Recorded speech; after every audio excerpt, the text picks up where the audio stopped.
kusangana kwedu kuita panyaya version apo ndichikupai maupdates anenge achiitika enyaya dzakasiyana-siyana dzinenge dzichiitika muZimbabwe. Ndangopfurawo nepanapa ndikangoonawo Christopher Mutsvangwa anga achidhayiwa navaJonathan Moyo, ende ndikuona kuti Christopher Mutsvangwa wacho ndiye acho atotanga kudenda, nekuti Professor Jonathan Moyo vangonyora kuti pasi neZANU-PF. Inini semunhu asingafaririwo ZANU-PF ndikati aiwa izvi ndo zvandinotofambisa kune vana veZimbabwe kuti muonewo zviri kuitika. Christopher Mutsvangwa ane zvakewo zvapindura ipapo, asi kuti ndikuverengerei aiwa chirungu munoziva kuti chinonetsa, nekuti vakomana vacho vanenge vachiti tisu vakuru vemavhoko. Abva apindura Professor Jonathan Moyo achivapindura achizviti aiwa inini ndinonyanyoziva chirungu, asi Professor Jonathan Moyo vazongomuratidza kuti aiwa isusu takatombochimhanya chinhu ichi tiende chikoro chacho tinotochiziva kutokudarika.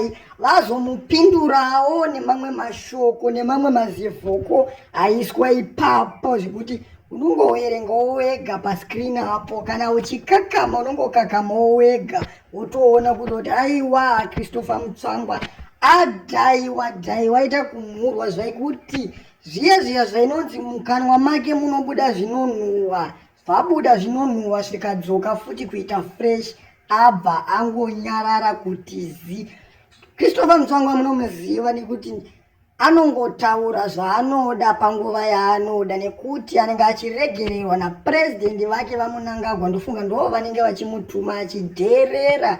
Munongomuziva kuti mazuva apfuurayo handiye munhu aitaura zvakaipa pamusoro pavachiwenga, achivatretena achiti havana kuenda kuchikoro. Iye ndiye akaenda kuchikoro, ndiye akadzidza, zvekuti anenge achifunga kuti chikoro ichi chakatangira paari. But apa tiri kuona kuti aiwa nhasi asangana nevanhu vasingatoteerere, vanhu vasingatonzwisisi, vakatodzidza kumudarika, vekuti vakatanga kutaura anonyarara, haatooneke. Ende apa angopindurwa, hatina kuzoona kuti aenda nekupi, zvekuti izvozvi ndikutombotraya kumutsvaga kuti Mutsvangwa muripi, mupindure zvinhu zvanyorwa apo. But Mutsvangwa wacho munongomuziva kuti munhu wekuti akatongoona kuti uyu munhu anondiremera, anohwanda kupinda mumwena,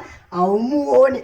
Unozomuona akupindura kune vanhu vaanodherera, vaanoziva kuti aiwa ava maform 4 ndo vanhu vaanodherera.